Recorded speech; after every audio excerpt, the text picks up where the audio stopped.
Ignition sequence starts. 6, 5, 4, 3, 2, 1, 0. Liftoff. We have a liftoff.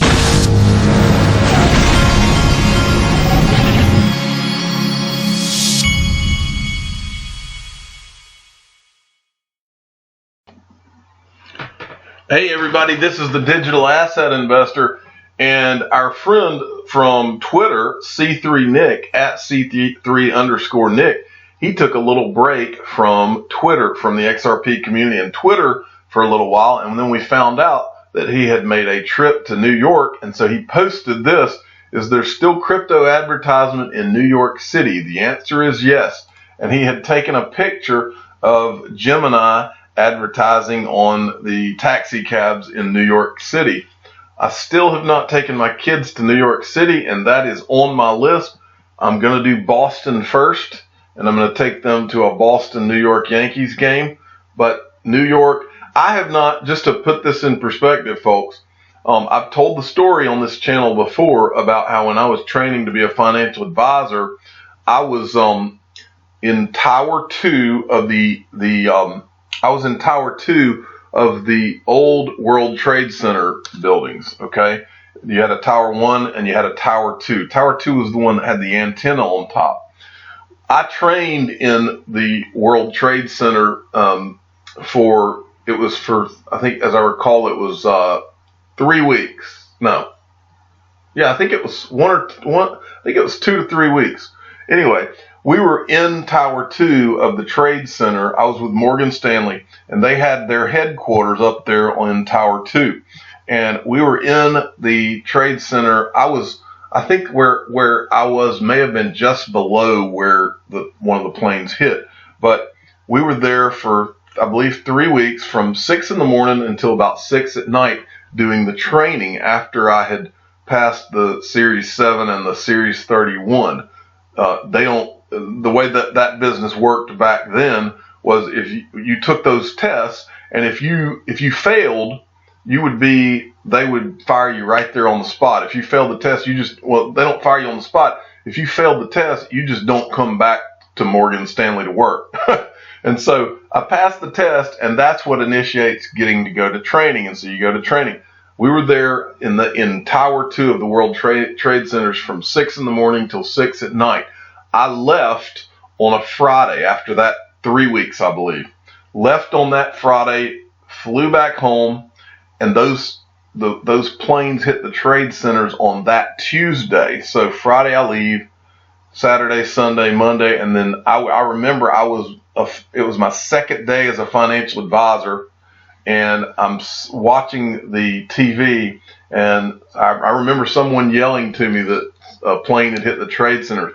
And I remember, like it was yesterday, standing beside one of those brokers' desks and watching as that second plane, we were watching one building, and then that second plane hit in, and he turned to me in shock and said, "This is World War III," because it was then that we realized that it was something, either a government or terrorism, but nobody knew what was going on. But to this day, I've never been back to New York, not because I don't want to or I'm scared to or anything like that, but I do want to go and visit those the memorial and the new Trade Center. I'm sure it'll be an emotional day for me. Okay, next, this is from NBK Crypto, at NBKLYRAD. He sent me this. Central banks, this is from Bloomberg. Central banks are ditching the dollar for gold. Well, this is interesting timing for this article, and this article is just about how the trend has been for central banks to add more and more gold to their reserves. I put this out to you. It's not a coincidence. I mean, I'm showing you this for a reason. We had, Grayscale just came out with their dropgold.com website.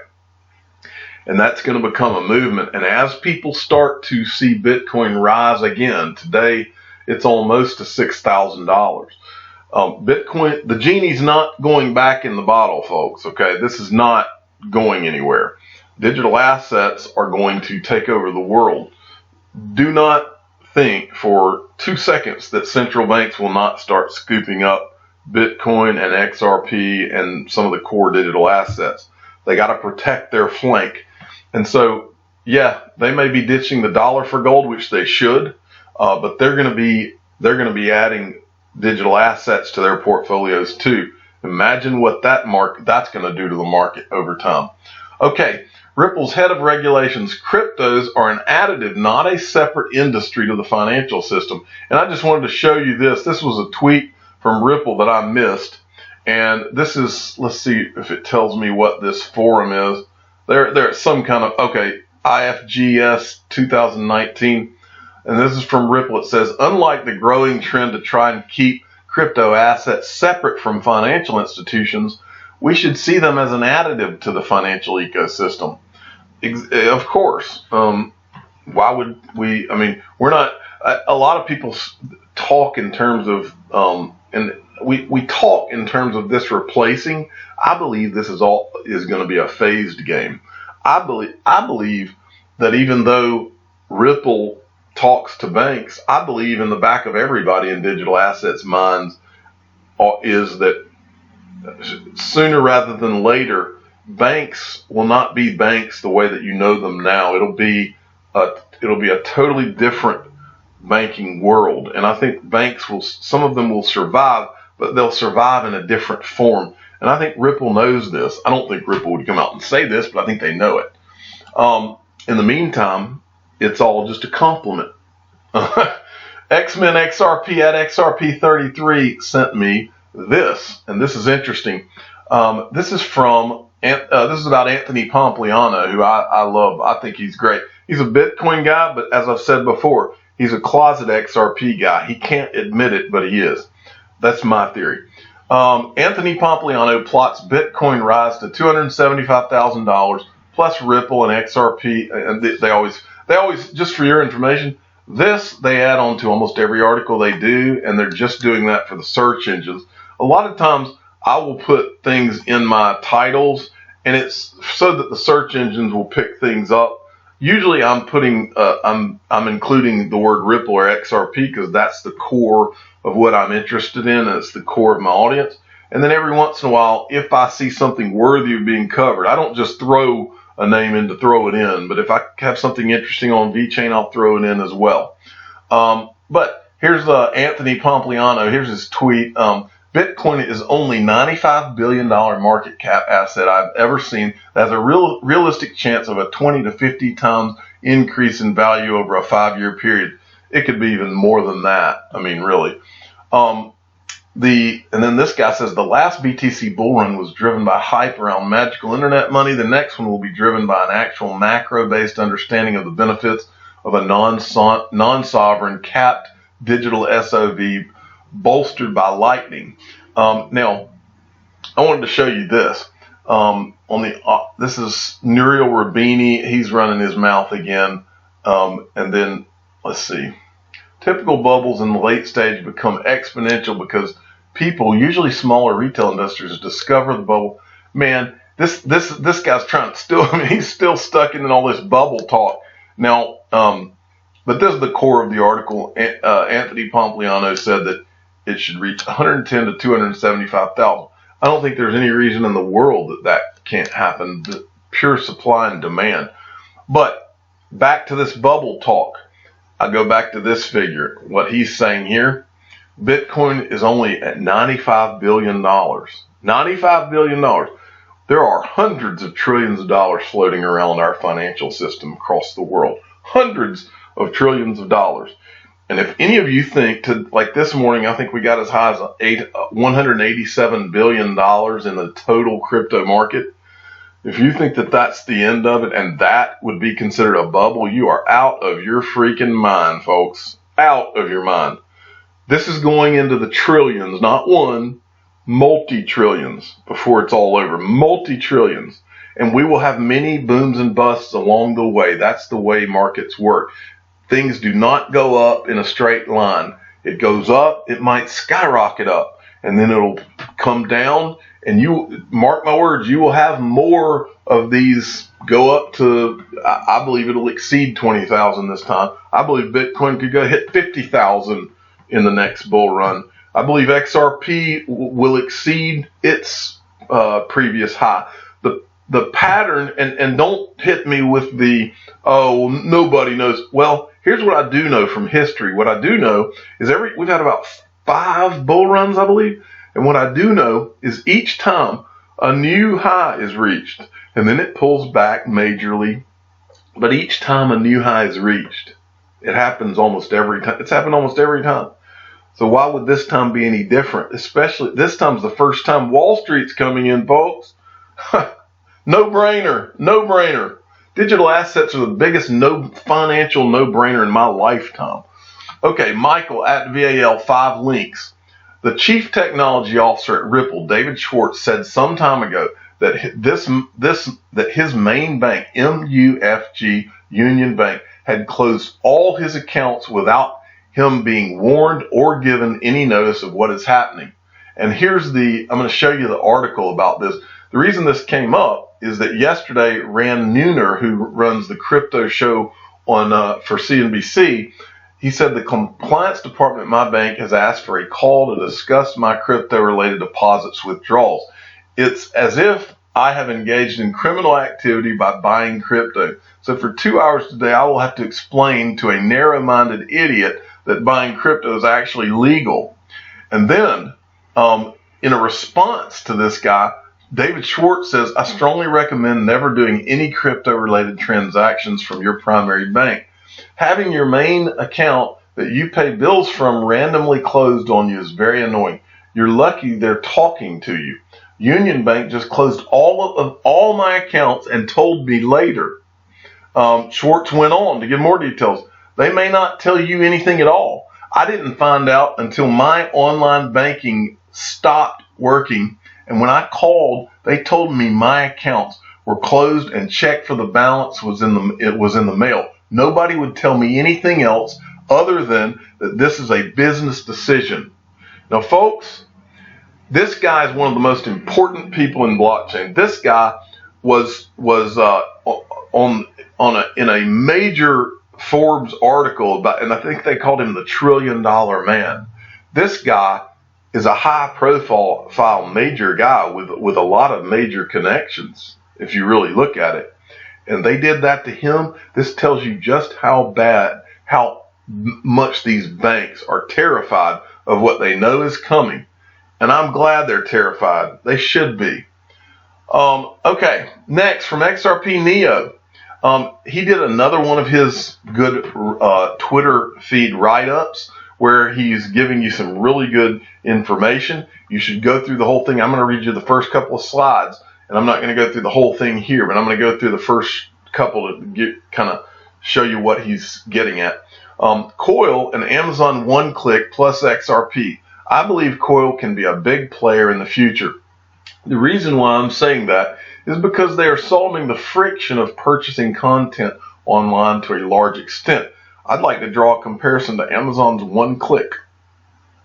Amazon's one-click has been considered a game changer. That's because it is very convenient to buy stuff on Amazon once you've bought something once and activated one-click. You are then more likely to buy on Amazon than other sites because it's so convenient and quick. And he's showing some clips from what they were thinking about the one-click. I personally love that feature on Amazon and ordered more stuff than I should have otherwise. The opportunity for Coil is to make it as convenient for customers as one-click is.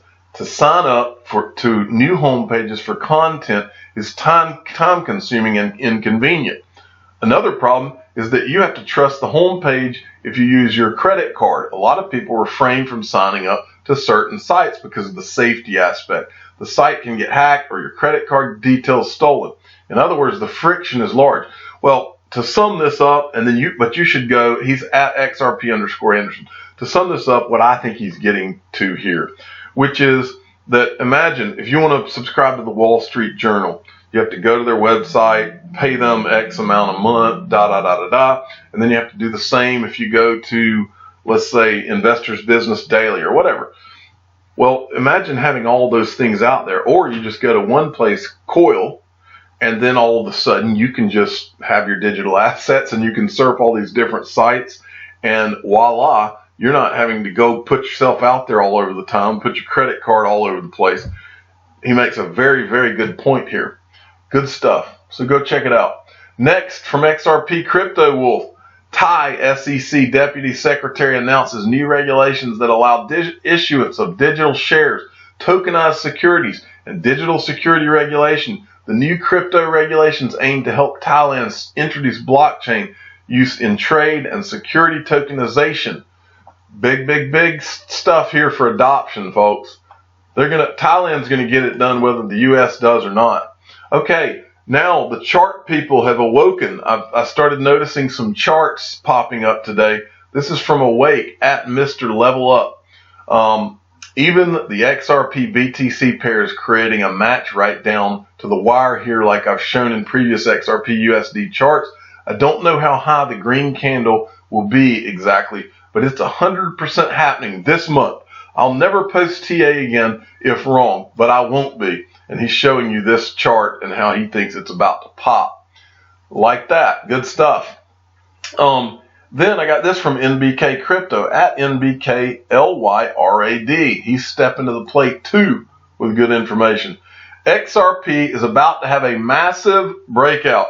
Now, folks, don't say that I started saying that XRP is about to go to 500. But what I am saying is that this guy thinks that we could have a breakout somewhere between the current 31 or so cents up to 500. That's what this one guy who does chart analysis thinks could happen, okay? I'm not saying it could happen, so don't go out there and say that, oh, I'm saying $500. He's showing you this triangle, and he's saying that based on his analysis that he thinks that you could have a huge rise. And I don't know what his time frame is here, but he's showing where he thinks the breakout the range of what the breakout could be, all the way up to and including $500. Okay, and this is classic right here. This is Craig Wright, and I don't know what this is from, but it was posted 2 days ago. It's Craig Wright, and he says in this video, he's saying that this is why he had to disappear. He's saying he's Satoshi Nakamoto, and this is why he had to disappear. Part of why I disappeared was to have things not controlled. And I have to come back to control things, to get it not controlled. That's the freaking irony of this. Dr. Craig S. Wright. This guy is like, wow. And finally, it's time, folks, and I'm gonna let you watch this. Let's watch this. It's time. Here we go. Flipping from the bear to the bull. I need to get a picture like that. I'm the digital asset investor. I'm not an investment advisor. This is for entertainment purposes only. Please subscribe and hit the like button and tell your friends and family that it's time. Thank you for listening.